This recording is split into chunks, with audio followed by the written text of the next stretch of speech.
A homemade gold lottery has been rigged up. And believe me, with gold now at $33 an ounce, this outfit, which can handle 100 tons of pay dirt a day, is showing a nice profit. We all heard about the California Gold Rush, a time when thousands of American miners traveled west in the hopes of riches. This is the American dream, but a part of the story we don't really consider is what the miners ate when staying in remote locations without access to resources, for the most part, civilization. Mine owners could access delicacies such as dried fruits and livestock products, as the average miner might have barely scraped by on beans, canned goods, and alcohol. Under extreme circumstances, they'd be forced to scavenge whatever was available, and sometimes they resorted to eating rodents or dead animals that they'd come across in the area. Now, when they did have the fuel to start a fire and available ingredients, they would mix things into a stew. And although we won't be eating random dead animals, we'd like to recreate one of those authentic California gold mining dishes by mixing together some of the most commonly found ingredients and the help of an old recipe.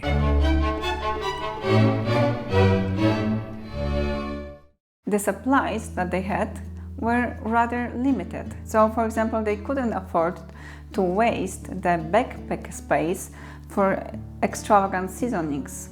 Only pepper and salt, something that would make it more bearable. And the great source of protein for everyone were beans. You could make a quick meal, and if you add a little bit of meat, some fat for flavor, then it was pretty much, let's say, edible.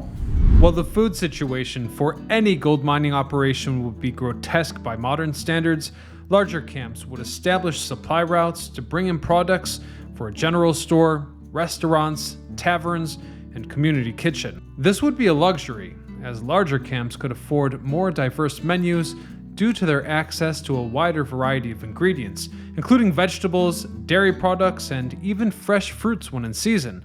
However, I need to emphasize that those types of offerings were very exceptional. It's true that the vast majority of people at mining camps were men, but we should point out that women played several important roles during the gold rush. For example, sometimes women traveled to mining camps with their husbands and families and were responsible for domestic work, such as cooking, cleaning, and laundry.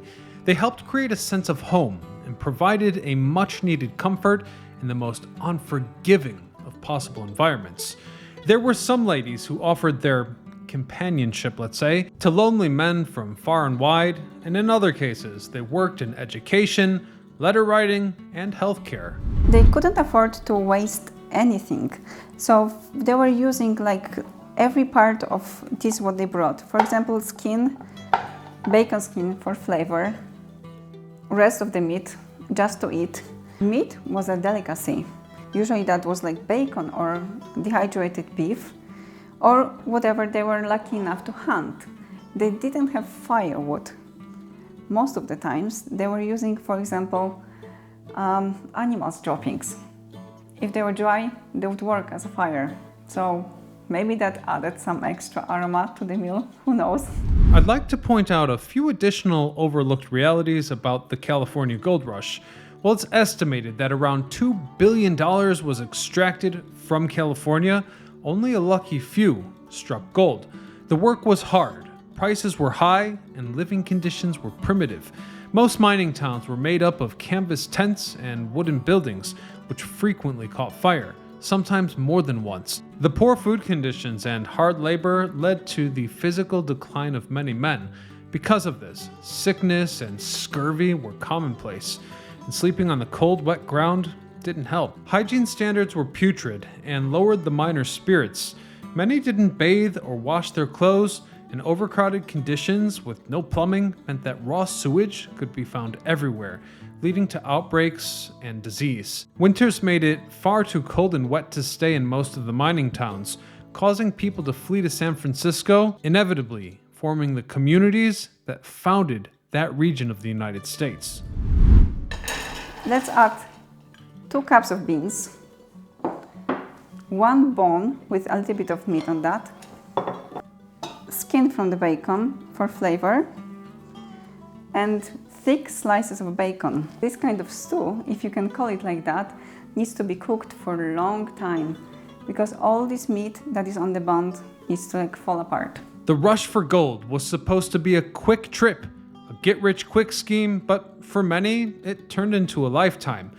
Most miners left their family behind, viewing the trip as too dangerous for women and children. However, there is evidence to suggest that some of them made the best of a challenging situation, with homesick miners befriending their fellow travelers and forming communities within their camp. Card games, gambling, and drinking were popular ways to pass the time, but some drank too much, causing fights and chaos to ensue.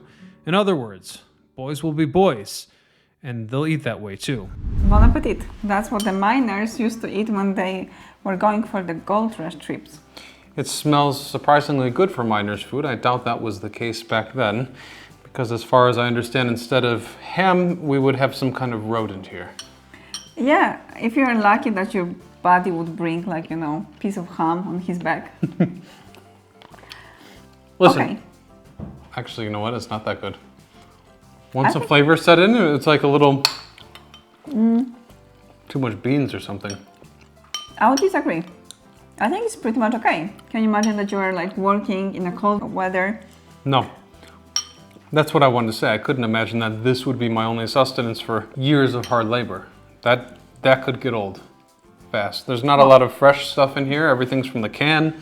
And, well, I'm grateful that my diet is better than this. And I come from a long line of miners, in fact. So they probably ate slop like this. Bon appetit.